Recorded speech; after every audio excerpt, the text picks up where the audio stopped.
Hindered, jangan ditempel ke engine tus. Voice, một dòng nu Indonesia trưởng thành, điềm tin, có chiều sâu.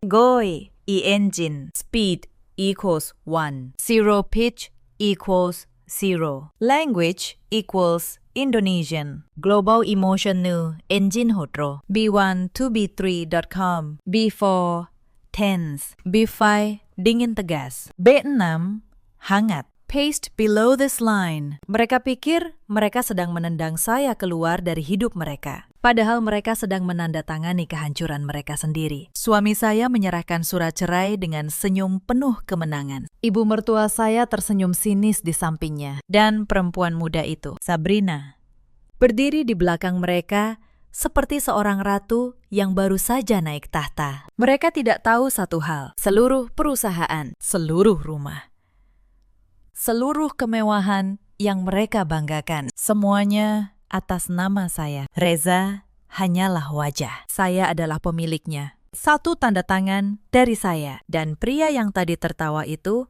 akan menjadi orang yang tidak punya apa-apa. Halo sahabat, selamat datang kembali di channel ini. Sebelum cerita kita mulai, tuliskan di kolom komentar dari kota mana kalian menonton. Dan sambil melakukan apa? Menyapu, memasak, atau sekedar rebahan. Tekan tombol like dan subscribe agar kalian tidak ketinggalan kisah-kisah penuh pelajaran seperti ini. Sekarang, mari kita simak ceritanya sampai selesai. Nama saya Anindya. Usia saya 38 tahun. Saya pendiri sekaligus pemilik sebuah perusahaan catering dan properti di kawasan Pondok Indah, Jakarta Selatan.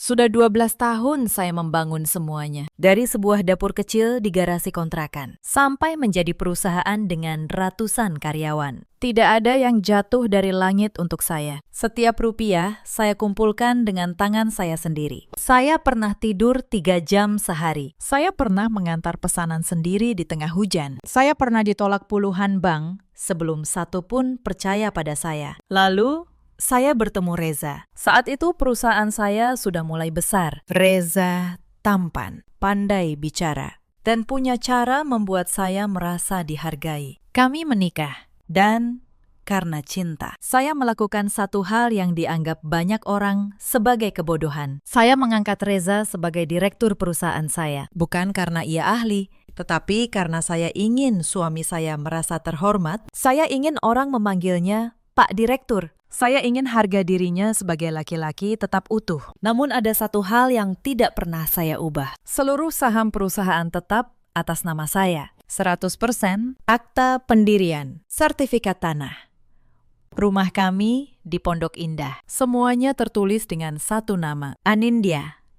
Reza hanya direktur di atas kertas jabatan, bukan pemilik. Saya tidak melakukannya karena curiga. Saya melakukannya karena penasihat hukum saya, Pak Bagas, menyarankan begitu sejak awal. Dan hari ini, saran itu menyelamatkan seluruh hidup saya. Selama 5 tahun pernikahan, semua berjalan baik. Setidaknya, begitu yang saya kira. Reza datang ke kantor, ikut rapat, berfoto dengan klien. Ia menikmati gelar direktur. Dan saya bahagia melihatnya bahagia. Saya masih ingat tahun-tahun awal pernikahan kami. Reza pernah menjadi laki-laki yang lembut. Ia membawakan saya kopi saat saya lembur. Ia menggendong Bian yang masih bayi agar saya bisa beristirahat. Ia pernah berkata, "Amin, aku bangga punya istri sehebat kamu." Saya menyimpan kalimat itu di hati saya seperti menyimpan permata. Saya tidak tahu bahwa permata itu suatu hari akan pecah berkeping-keping. Perubahan pada Reza tidak terjadi dalam semalam. Itu seperti karat yang tumbuh perlahan pada besi. Semakin lama ia menyandang gelar direktur, semakin ia lupa dari mana gelar itu berasal. Ia mulai berbicara seolah perusahaan itu adalah hasil tangannya sendiri. Dalam pertemuan dengan teman-temannya, ia berkata, "Perusahaanku sedang berkembang pesat. Bukan perusahaan istriku, perusahaanku." Saya mendengarnya. Tetapi saya memilih diam. Saya pikir biarlah ia merasa bangga. Saya tidak tahu bahwa kebanggaan yang salah tempat itu adalah benih dari pengkhianatan. Kami punya 2 anak. Bian yang berusia 8 tahun dan Kisha yang baru 5 tahun. Mereka adalah alasan saya bangun setiap pagi. Mereka adalah satu-satunya kekayaan yang tidak pernah saya hitung dengan rupiah. Ibu mertua saya, Bu Lestari, tidak pernah benar-benar menyukai saya. Dari awal, ia menganggap saya kurang pantas untuk anaknya. Bukan karena saya miskin, justru saya jauh lebih mapan dari keluarga mereka. Tetapi karena saya, menurutnya, terlalu sibuk bekerja. Perempuan yang baik itu di rumah, kata Bu Lestari suatu hari. Mengurus suami, bukan mengurus perusahaan. Saya hanya tersenyum saat itu. Saya pikir, biarlah. Selama Reza mencintai saya. Pendapat ibunya tidak penting. Betapa naifnya saya waktu itu. Saya tidak tahu bahwa retakan kecil di sebuah dinding bisa meruntuhkan seluruh rumah jika dibiarkan terlalu lama. Semuanya berubah ketika perempuan itu masuk ke perusahaan saya. Namanya Sabrina, usianya 30 tahun. Saya sendiri yang merekrutnya sebagai staf hubungan masyarakat. Saat wawancara, ia tampak cerdas, rapi, dan sopan. Ia menjawab setiap pertanyaan dengan percaya diri. Ia memuji visi perusahaan saya, mengatakan betapa ia mengagumi seorang perempuan yang membangun semuanya dari nol. Saya terkesan.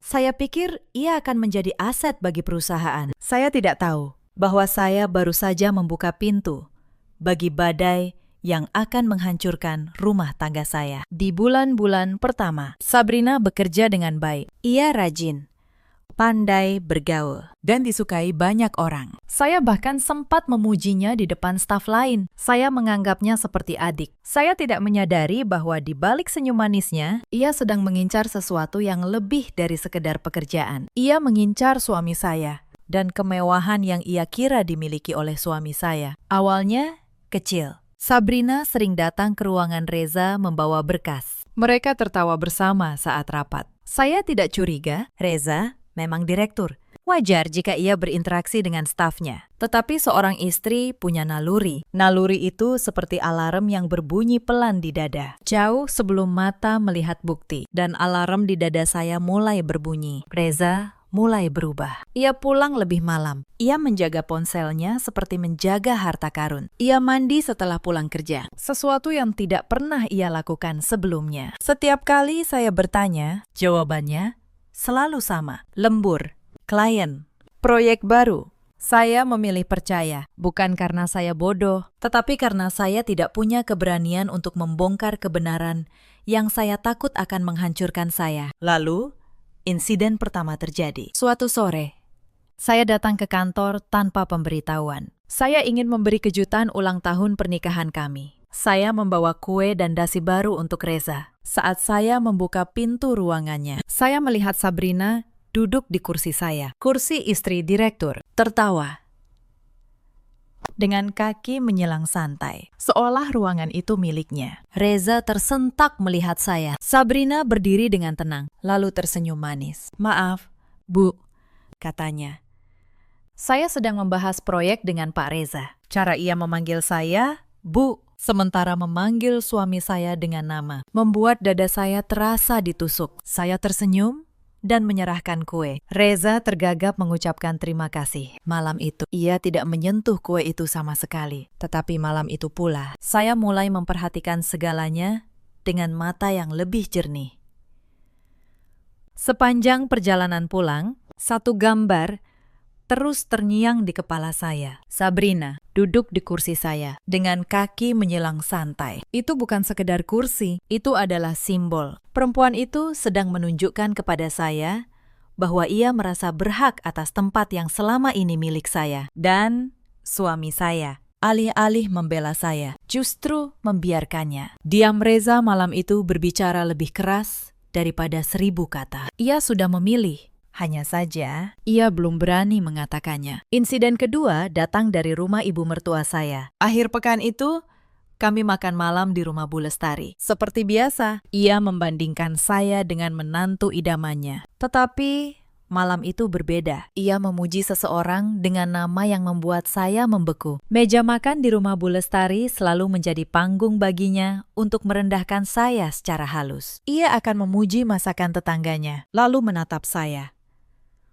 Ia akan bercerita tentang menantu temannya yang katanya begitu sempurna, lalu menghela nafas seolah kecewa pada saya. Selama bertahun-tahun saya menelan semua itu demi menjaga keharmonisan. Demi Reza.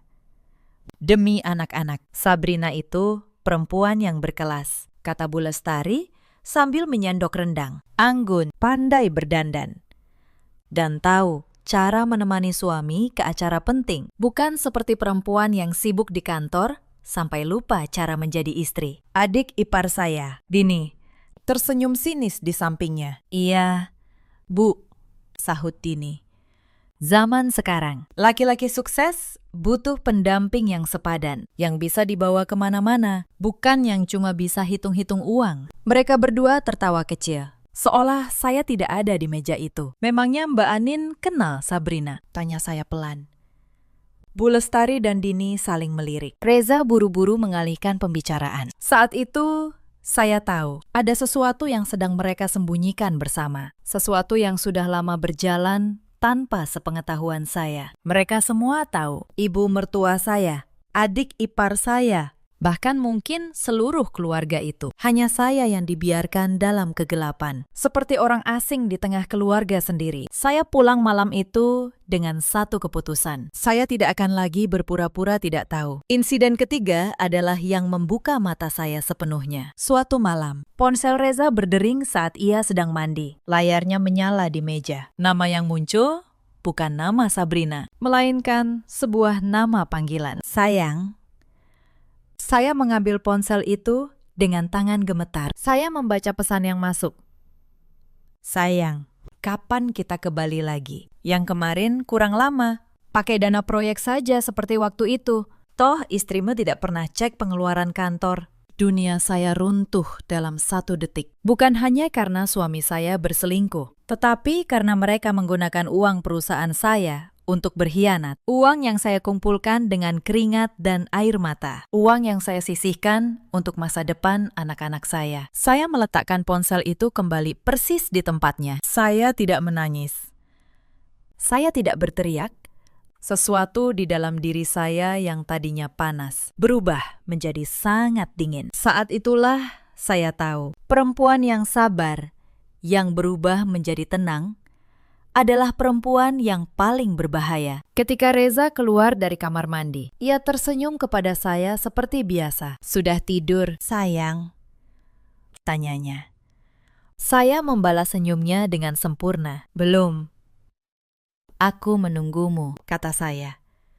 Tidak ada satupun yang berubah di wajah saya. Tidak ada satupun yang menunjukkan bahwa beberapa menit lalu, dunia saya baru saja runtuh. Saya berbaring di sampingnya, menatap langit-langit. Dan untuk pertama kalinya, saya merasakan diri saya benar-benar terpisah dari pria yang tidur di sebelah saya. Bukan tubuh kami yang berjarak, tetapi hati saya yang sudah memutuskan untuk pergi. Jauh sebelum perceraian itu menjadi nyata. Malam itu, saya tidak tidur. Saya membuka laptop dan mulai memeriksa laporan keuangan perusahaan. Apa yang saya temukan membuat tangan saya mengepal. Insiden keempat tertulis rapi dalam angka-angka. Selama 6 bulan terakhir, ada pengeluaran ganjil yang ditandai sebagai biaya operasional. Sebuah jam tangan mewah seharga 80 juta rupiah. Sebuah tas bermerek seharga 50 juta. Perhiasan senilai 200 juta. Tiket pesawat dan hotel di Bali. Semuanya keluar dari rekening perusahaan. Disahkan oleh tanda tangan direktur.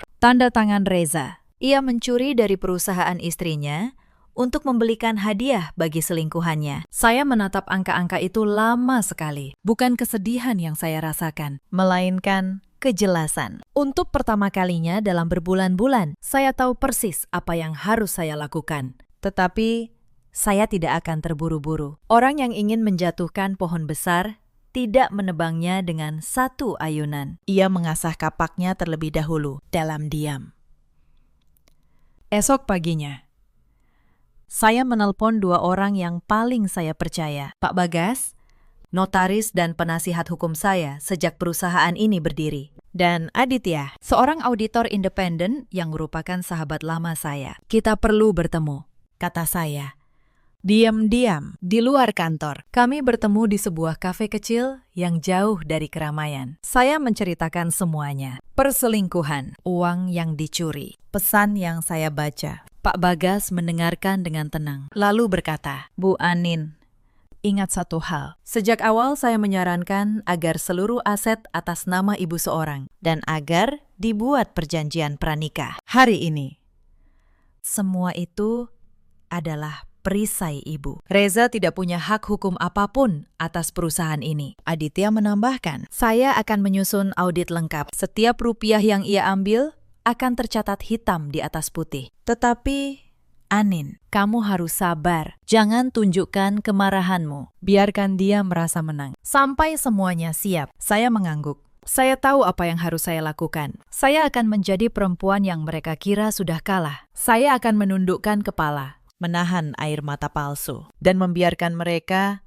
menggali lubang mereka sendiri lebih dalam. Karena saya tahu kemenangan yang sesungguhnya bukan tentang siapa yang berteriak paling keras, tetapi tentang siapa yang menyimpan kartu terkuat sampai akhir. Sementara saya menyiapkan langkah, Reza semakin lupa diri. Ia tidak tahu bahwa istrinya sudah tahu segalanya. Insiden kelima mempermalukan saya di depan banyak orang sebelum acara besar itu. Ada satu peristiwa di kantor yang membuat saya menyadari betapa beraninya Reza sekarang. Suatu pagi, saya memimpin rapat dengan para kepala divisi. Saya menyampaikan rencana ekspansi yang sudah saya susun berhari-hari. Di tengah penjelasan saya, Reza memotong dengan nada meremehkan. "Sudahlah, Anin," katanya di depan semua orang. "Urusan strategi besar biar aku yang pikirkan. Kamu cukup urus dapur catering saja. Itu yang kamu bisa." Ruang rapat menjadi hening. Beberapa karyawan menunduk. Tidak nyaman. Mereka tahu siapa yang sebenarnya membangun perusahaan ini. Tetapi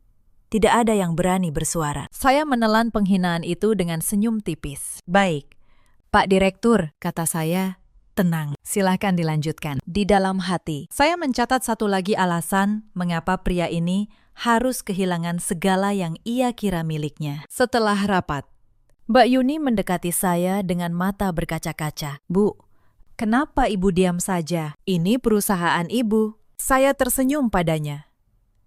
"Yuni," kata saya, "terkadang diam adalah cara paling cerdas untuk menyiapkan kemenangan. Percayalah, semua ini ada waktunya." Lalu datanglah gala dinner tahunan perusahaan saya dengan para mitra dan investor. Acara penting yang saya rancang sendiri selama berbulan-bulan. Sebagai pemilik, saya seharusnya hadir mendampingi sang direktur. Tetapi pagi hari sebelum acara, Reza berkata dengan ringan, "Kamu di rumah saja malam ini. Jaga anak-anak. Acara ini terlalu formal. Nanti kamu canggung di antara orang penting." Saya tahu apa yang ia rencanakan. Malam itu, saya tetap pergi, terlambat, dan berdiri di pintu belakang ballroom hotel. Saya melihat Reza memasuki ruangan dengan Sabrina di lengannya.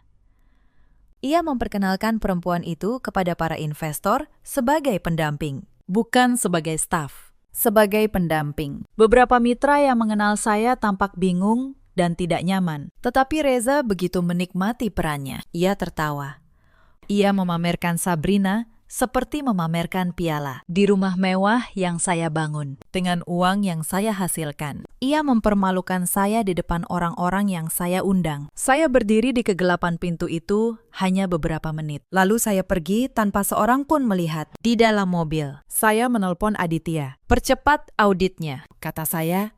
"Tenang, saya ingin semua bukti lengkap dalam 2 minggu. Di hari-hari setelah gala dinner itu, penghinaan demi penghinaan datang seperti hujan yang tidak mau berhenti. Reza mulai membawa Sabrina ke rumah. Awalnya dengan alasan rapat, lalu dengan alasan mengantar berkas. Hingga suatu sore, saya pulang lebih awal dan mendapati Sabrina sedang duduk di ruang keluarga saya, menonton televisi sambil memangku Keisha, anak bungsu saya. Bian berdiri canggung di sudut ruangan, menatap saya dengan bingung. "Bunda," kata Bian pelan saat saya masuk. "Tante itu bilang dia akan jadi ibu baru kami." Darah saya seolah berhenti mengalir mendengar kalimat itu. Sabrina menatap saya dengan senyum tipis, tanpa rasa bersalah sedikit pun. "Maaf, Bu," katanya santai.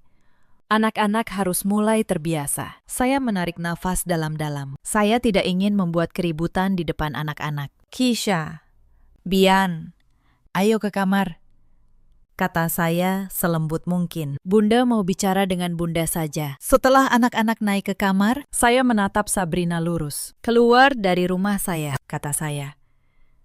Sekarang, Sabrina berdiri perlahan, mengambil tasnya, dan tersenyum sebelum pergi. Rumah ini akan jadi milik saya juga, Bu, katanya. Cepat atau lambat, saya tidak menjawab. Saya hanya menutup pintu di belakangnya, lalu bersandar di dinding dengan jantung berdebar. Bukan karena takut, tetapi karena marah yang harus saya tahan. Malam itu, saya menatap kedua anak saya yang tertidur, dan saya berjanji pada diri saya sendiri. Tidak akan ada perempuan manapun yang merebut tempat saya di hidup anak-anak saya. Tidak akan pernah. Malam itu, Bian tidak bisa tidur. Ia merangkak ke pelukan saya dan bertanya dengan suara kecil, Bunda, apakah ayah sudah tidak sayang sama kita? Pertanyaan itu menusuk saya lebih dalam daripada semua penghinaan yang pernah saya terima. Saya memeluknya erat.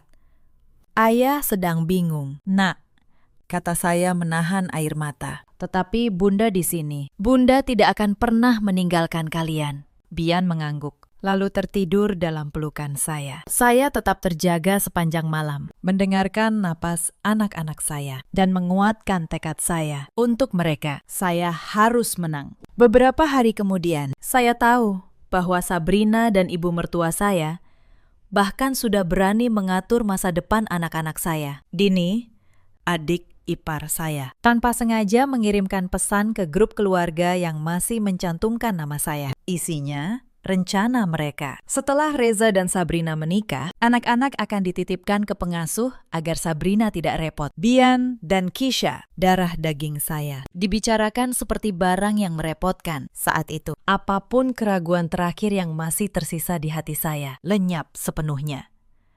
Mereka tidak hanya menghancurkan saya, mereka mengancam anak-anak saya. Dan tidak ada yang lebih berbahaya daripada seorang ibu yang anaknya terancam. Penghinaan berikutnya datang dari ibu mertua saya. Bu Lestari menelepon saya keesokan harinya. Suaranya penuh kemenangan. Anin, katanya.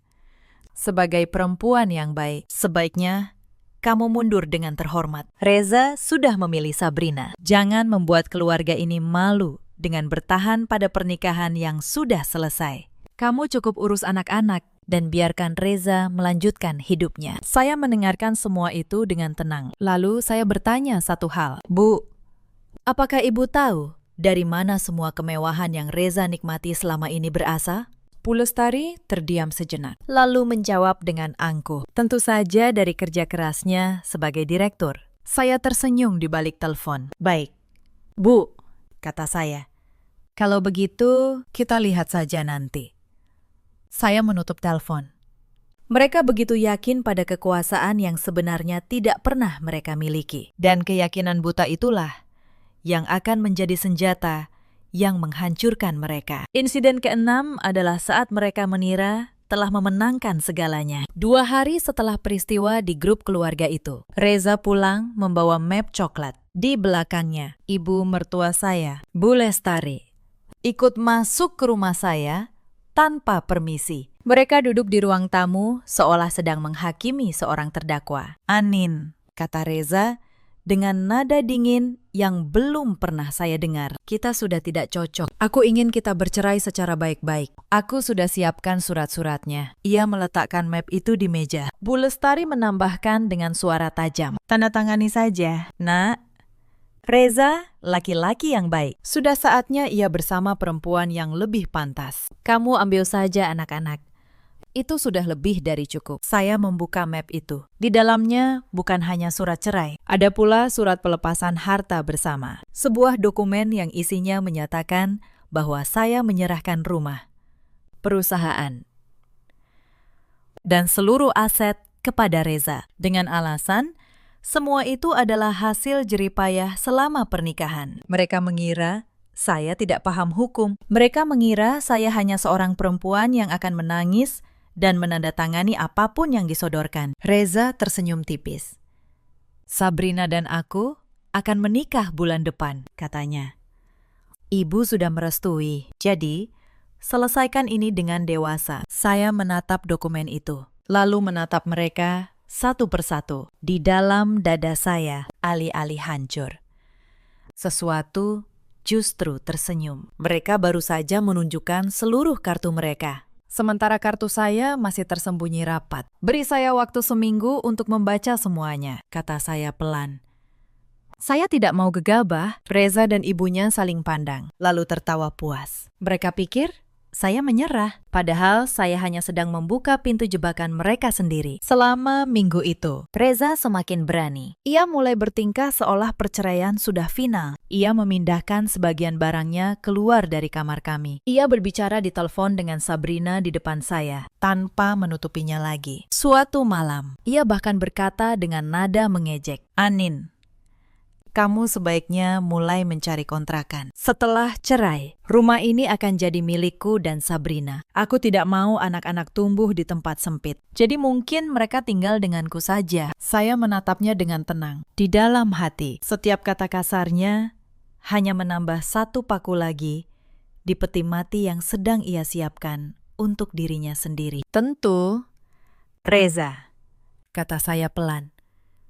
"Kita atur semuanya minggu depan." Ia tersenyum penuh kemenangan, sama sekali tidak menyadari betapa dalam ia telah terjebak. Insiden ketujuh terjadi tanpa saya rencanakan, tetapi melengkapi segalanya. Minggu itu, sekretaris setia saya, Mbak Yuni, datang menemui saya dengan wajah pucat. "Bu," katanya berbisik, "saya rasa Bu Anin harus tahu sesuatu." Pak Reza diam-diam menemui beberapa investor. Ia menawarkan untuk menjual sahamnya di perusahaan ini. Katanya ia ingin memulai bisnis baru bersama calon istrinya. Saya hampir tertawa mendengarnya. Reza menjual saham yang tidak pernah ia miliki. Ia begitu yakin sebagai direktur. Ia merasa berhak atas perusahaan ini. Ia bahkan sudah menerima uang muka dari seorang investor sebesar 1 miliar rupiah. Sebagai tanda, jadi penjualan saham yang sebenarnya bukan miliknya. Saya menyimpan informasi itu baik-baik. Bukti terakhir untuk melengkapi jebakan yang ia gali sendiri. Sekarang ia bukan hanya pengkhianat, ia juga seorang penipu. Saya menghubungi investor itu secara langsung, dengan hati-hati. Saya memperkenalkan diri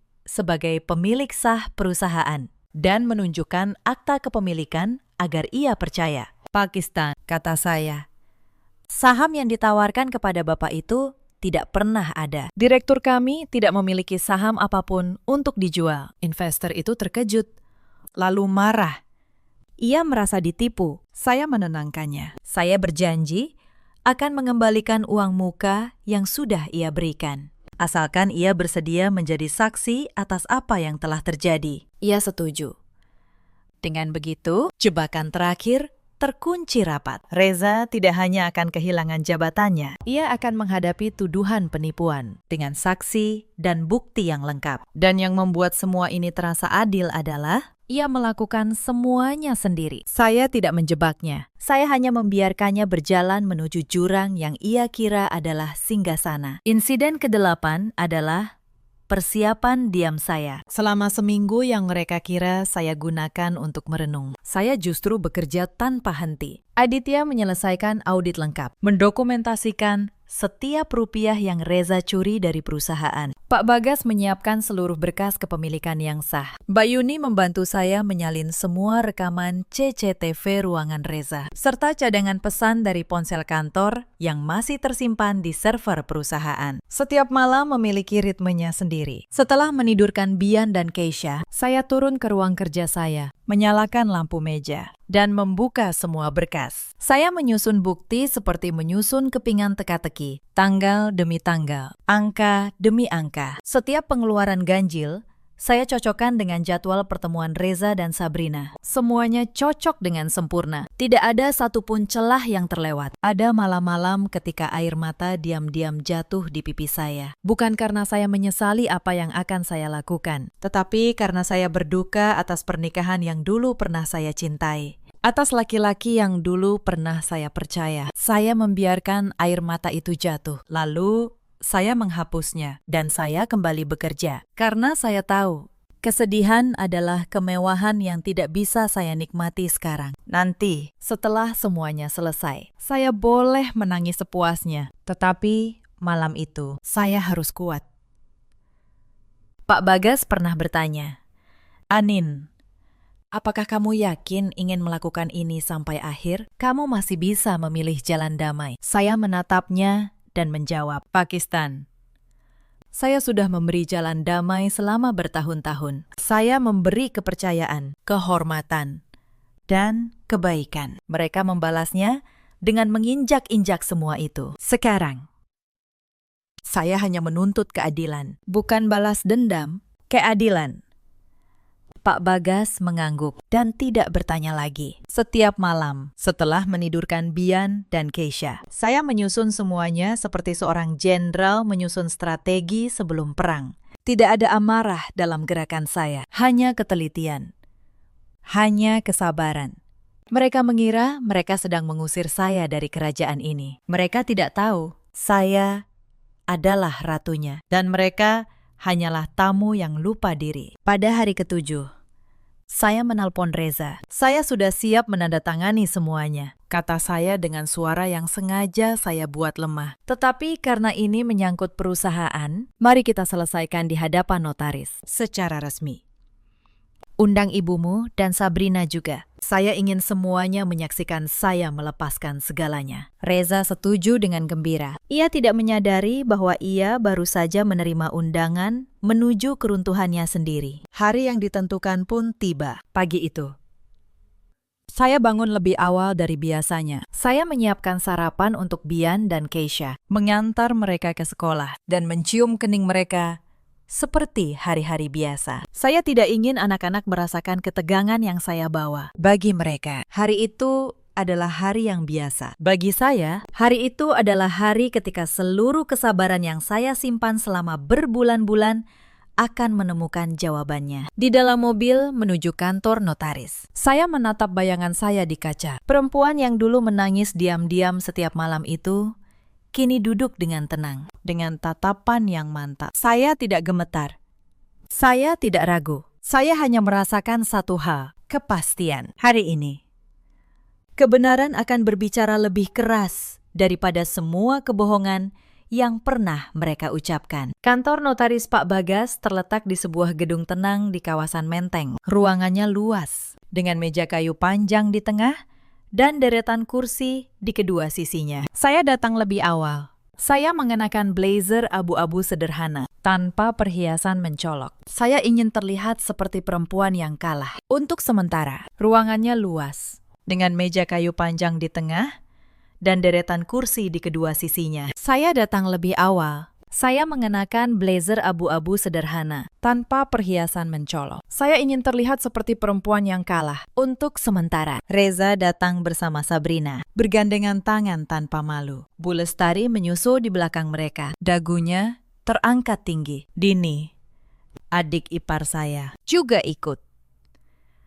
Membawa ponselnya, seolah hendak merekam kemenangan keluarga. Mereka duduk berseberangan dengan saya. Di sisi lain meja panjang itu, Reza membuka percakapan dengan nada angkuh. "Jadi, Anin, kamu sudah siap menyelesaikan ini. Aku harap kamu tidak membuat drama. Kita lakukan ini dengan cepat dan bersih." Sabrina tersenyum kecil, lalu berkata dengan suara manis yang menyayat, "Bu Anin, terima kasih ya sudah mau mengalah. Saya janji akan menjaga Reza dan anak-anak dengan baik." Bu Lestari mengangguk puas. "Itu baru menantu yang tahu diri," gumamnya. Saya membiarkan mereka menikmati momen itu. Saya membuka map yang saya bawa dengan tenang dan berkata, "Sebelum saya tanda tangan, saya ingin memastikan satu hal. Saya ingin tahu apa sebenarnya yang sedang kalian minta saya serahkan." Reza memutar bola matanya. "Jangan berpura-pura bodoh. Rumah, perusahaan, semuanya. Itu semua hasil kerja kita selama menikah. Sudah sepantasnya menjadi milikku, karena akulah direktur yang menjalankannya selama ini." Saya mengangguk pelan, seolah memahami.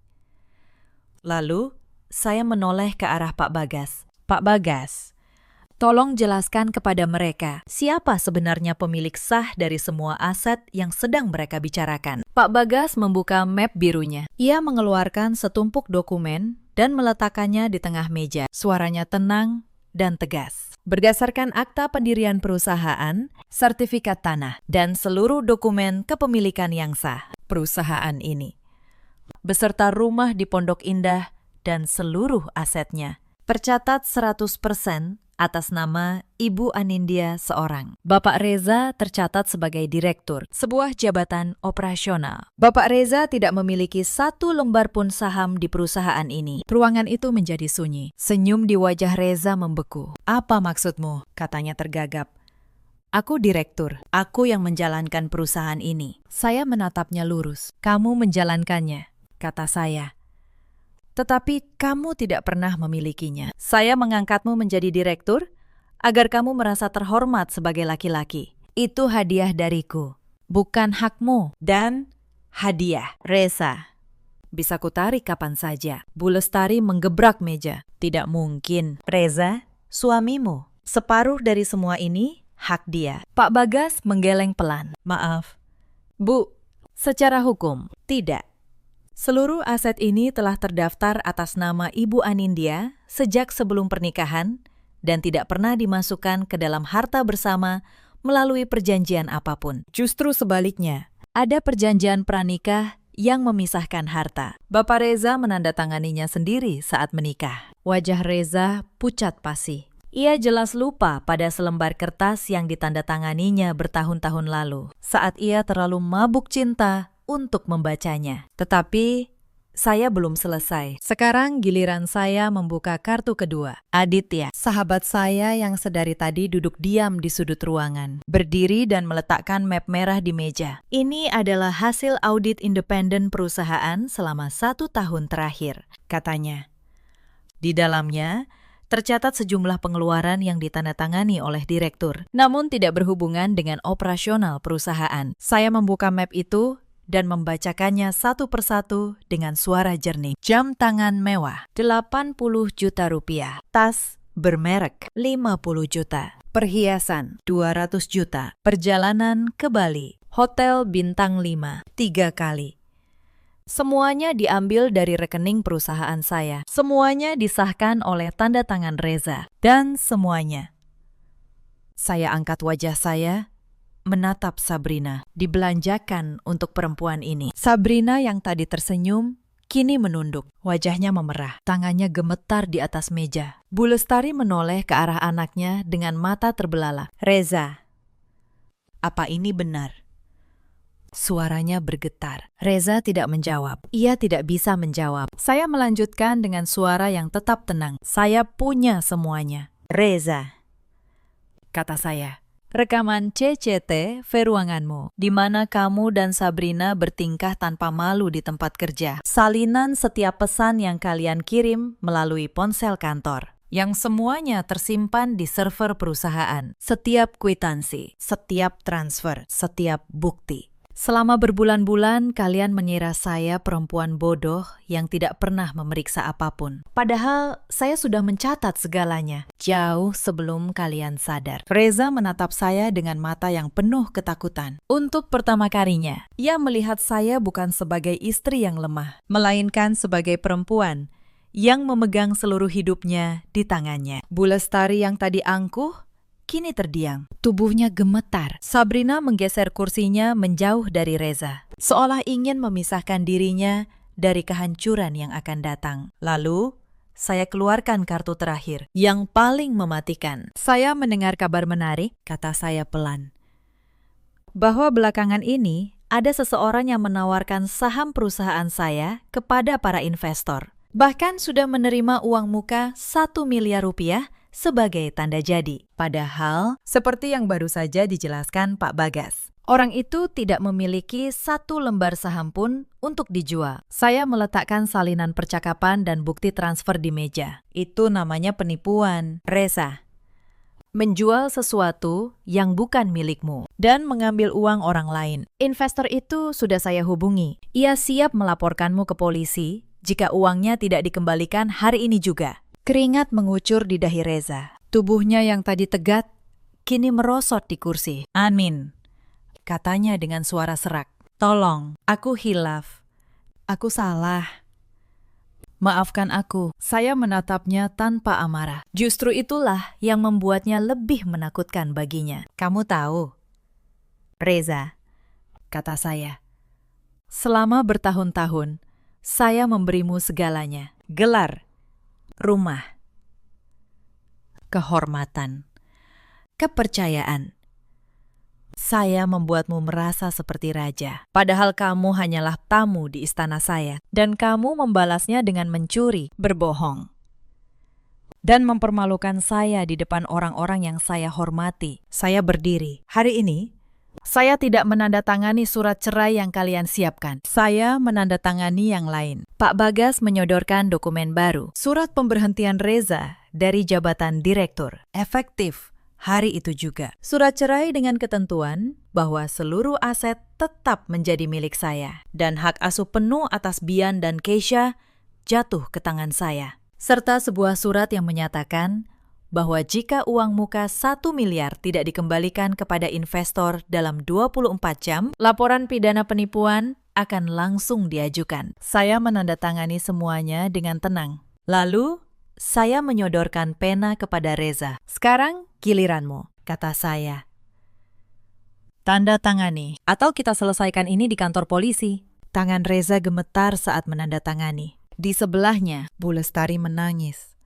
Sabrina sudah berdiri dan menjauh dari Reza, seolah ingin melepaskan diri dari kapal yang sedang tenggelam. Kamu bilang kamu pemilik perusahaan, desis Sabrina kepada Reza. Kamu bohong padaku. Reza hanya bisa menunduk, hancur.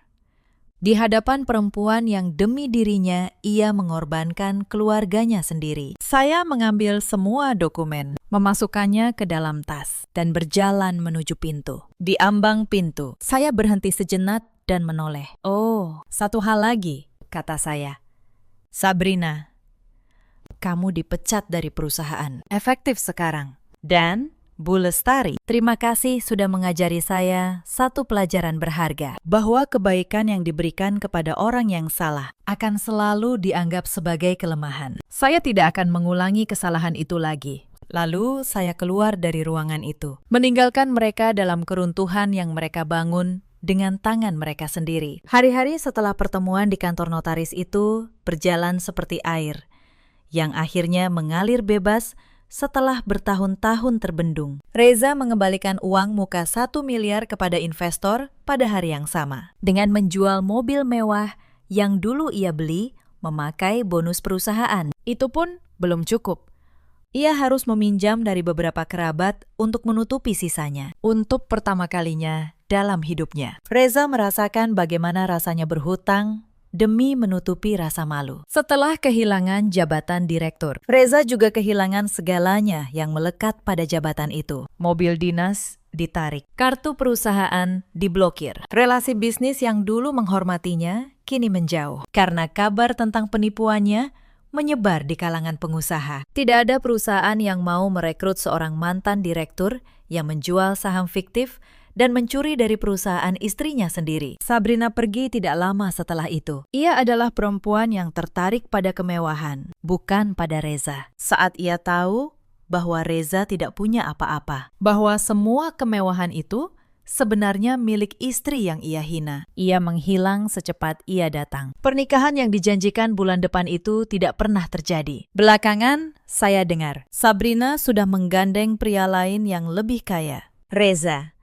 yang demi perempuan itu menghancurkan keluarganya, ditinggalkan begitu saja, seperti barang yang sudah tidak berguna. Bu Lestari, ibu mertua yang dulu begitu angkuh, kini harus menelan ludahnya sendiri. Ia yang dulu memuji Sabrina sebagai perempuan berkelas, kini harus menyaksikan anaknya jatuh miskin karena perempuan itu. Beberapa kali ia mencoba menghubungi saya, meminta bantuan untuk Reza. Tetapi saya sudah belajar pelajaran saya. Kebaikan yang diberikan kepada orang yang tidak menghargainya hanya akan dimanfaatkan. Saya membantu mantan suami saya sebatas memastikan anak-anak masih bisa bertemu ayah mereka, tidak lebih. Suatu hari, Bu Lestari datang ke kantor saya tanpa diundang. Wajahnya yang dulu selalu terangkat tinggi, kini tampak letih dan tua. "Anin," katanya dengan suara bergetar, "Ibu minta maaf. Ibu salah menilaimu selama ini. Tolong,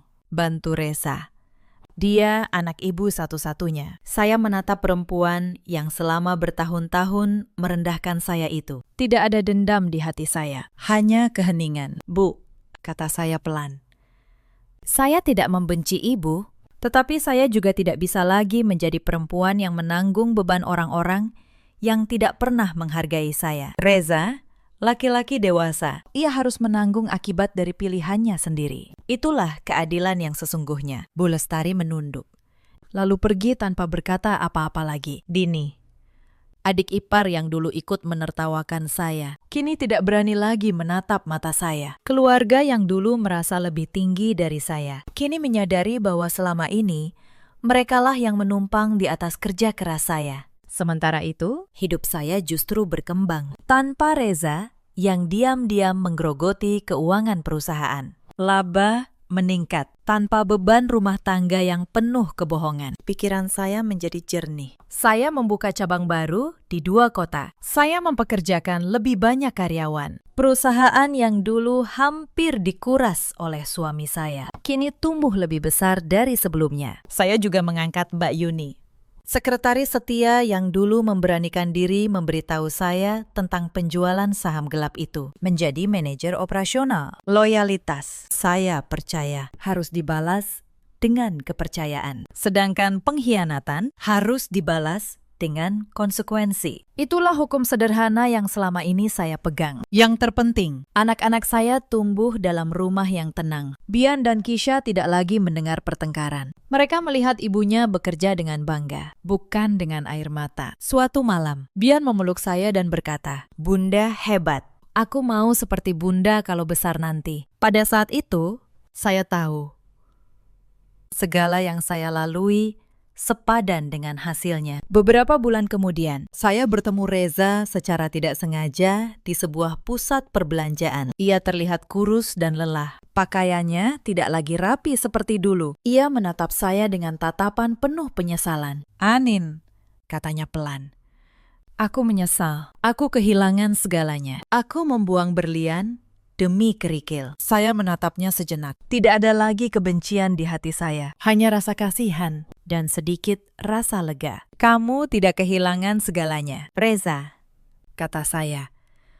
"Kamu hanya kehilangan apa yang sebenarnya tidak pernah benar-benar menjadi milikmu." Lalu, saya berbalik, menggandeng kedua anak saya, dan berjalan pergi tanpa menoleh lagi. Di luar sana, langit Jakarta sore itu cerah. Saya menghirup udara dalam-dalam. Untuk pertama kalinya dalam waktu yang sangat lama, saya merasa benar-benar bebas. Setahun setelah perceraian itu, hidup saya benar-benar berubah. Perusahaan saya kini memiliki 5 cabang di 3 kota. Saya diundang menjadi pembicara di seminar-seminar kewirausahaan. Berbagi kisah tentang bagaimana seorang perempuan bisa membangun sesuatu dari nol dan mempertahankannya. Setiap kali saya berdiri di atas panggung, saya melihat wajah-wajah perempuan muda di antara penonton, dan saya berharap kisah saya bisa menguatkan mereka. Anak-anak saya tumbuh sehat dan bahagia. Bian semakin pintar di sekolah. Keisha mulai belajar menari. Rumah kami yang dulu penuh ketegangan,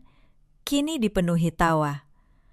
Kami sering memasak bersama di akhir pekan, membuat ikan goreng dan sayur asem kesukaan mereka, lalu makan di meja yang sama sambil bercerita tentang hari kami. Itulah kemewahan yang sesungguhnya. Bukan tas mahal atau jam tangan mewah, tetapi ketenangan dan cinta yang tulus. Saya tidak pernah membenci Reza. Saya hanya melepaskannya. Dan dalam pelepasan itu, saya menemukan kembali diri saya yang dulu sempat hilang. Perempuan yang kuat, mandiri, dan tidak bergantung pada validasi siapapun. Sahabat, cerita ini mengajarkan kita banyak hal. Bahwa kebaikan bukanlah kelemahan, dan kesabaran bukanlah kebodohan. Jangan pernah meremehkan perempuan yang diam, karena di dalam diamnya, ia mungkin sedang membangun kekuatan yang tidak kalian sadari. Di luar sana, ada banyak perempuan yang seperti saya dulu. Perempuan yang memberikan segalanya, namun dianggap tidak berarti. Perempuan yang membiayai rumah tangga, namun direndahkan. Jika kalian salah satunya, ingatlah, harga diri kalian tidak ditentukan oleh orang yang gagal menghargai kalian. Ada juga banyak laki-laki seperti Reza di luar sana. Laki-laki yang memiliki kesetiaan di rumah, namun membuangnya demi kesenangan sesaat. Mereka sering baru menyadari nilai sesuatu setelah kehilangannya. Tetapi penyesalan yang datang terlambat hanyalah air mata yang tidak berguna. Dan ada pula para ibu mertua seperti Bu Lestari yang menilai seorang menantu dari penampilan, bukan dari hati dan kerja kerasnya. Pada akhirnya, kesombongan selalu membawa kejatuhan. Dalam hidup, kita selalu punya pilihan. Kita bisa memilih untuk membalas dengan amarah atau membalas dengan membangun diri menjadi lebih kuat. Saya memilih yang kedua, dan itu adalah balasan terbaik yang pernah saya berikan. Karma tidak pernah tidur. Yang tulus pada akhirnya akan menemukan kebahagiaannya. Dan yang serakah akan hancur dalam kehampaan yang mereka ciptakan sendiri. Terima kasih sudah menemani cerita ini sampai akhir. Jika kisah ini menyentuh hati kalian, tuliskan pengalaman kalian di kolom komentar. Sampai jumpa di cerita berikutnya.